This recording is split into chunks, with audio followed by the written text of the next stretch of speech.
മലയാള cinema പ്രേമികൾ ഒന്നടങ്കം കാത്തിരിക്കുന്ന ചിത്രമാണ് ജിത്തു ജോസഫ് മോഹൻലാൽ ടീമിന്റെ ദൃശ്യം 3. ഹിന്ദിയിലും തെലുങ്കിലും കൊറിയൻ ചൈനീസ് ഭാഷകളിലും ഉൾപ്പെടെ റീമേക്ക് ചെയ്യപ്പെട്ടിട്ടുള്ള ഫ്രാഞ്ചൈസിയിലെ മൂന്നാം ചിത്രം എന്ന് ആരംഭിക്കും എന്ന കാത്തിരിപ്പിലാണ് ഓരോ ആരാധകരും. ദൃശ്യം 3യുടെ മലയാളം പതിപ്പ് എന്ന് ആരംഭിക്കുമെന്ന് സംബന്ധിച്ച് അപ്ഡേറ്റുകളൊന്നും വന്നിട്ടില്ലെങ്കിലും ദൃശ്യം 3യുടെ ഹിന്ദി പതിപ്പ് ഉടൻ ആരംഭിക്കുമെന്ന റിപ്പോർട്ടുകളാണ് വരുന്നത്.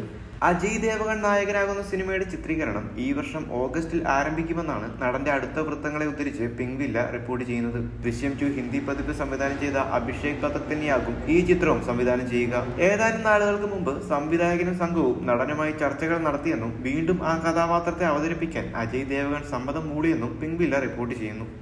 അജയ് ദേവഗൺ ഇപ്പോൾ ദേ ദേ പ്യാർ ദേ 2, ധമാൽ 4, റേഞ്ചർ എന്ന സിനിമകളുടെ പണിപ്പുരയിലാണ്. ഈ സിനിമകൾ പൂർത്തിയാക്കിയ ശേഷമായിരിക്കും ദൃശ്യം 3 ആരംഭിക്കുക എന്നാണ് സൂചന. 2015 ദൃശ്യം ഹിന്ദി റീമേക്ക് റിലീസ് ചെയ്തത്. ആഗോളതലത്തിൽ 150 കോടിയോളം രൂപയാണ് സിനിമ നേടിയത്. നിഷികാന്ത് കാമത്ത് ആയിരുന്നു ചിത്രം സംവിധാനം ചെയ്തത്. 2022 ദൃശ്യം 2 ഹിന്ദി റീമേക്ക് റിലീസ് ചെയ്തത്.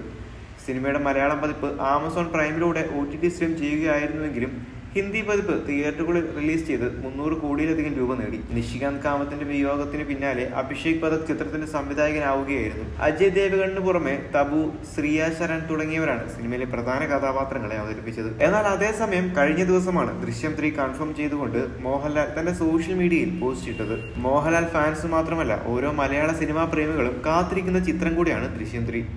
വരുൺ പ്രഭാകരന്റെ തിരോധാനവുമായി ബന്ധപ്പെട്ടുള്ള കേസും ജോർജ് കുട്ടി എന്ന 4ാം ക്ലാസ്സുകാരന്റെ ബുദ്ധിയും തമ്മിൽ വീണ്ടും ഏറ്റുമുട്ടുമ്പോൾ ജിത്തു ജോസഫ് എന്ന സംവിധായകൻ ഈ വട്ടം എന്ത് ട്വിസ്റ്റുമായിട്ടായിരിക്കും വരിക എന്ന ആകാംക്ഷയിൽ കൂടിയാണ് ഓരോ സിനിമാ പ്രേമികളും.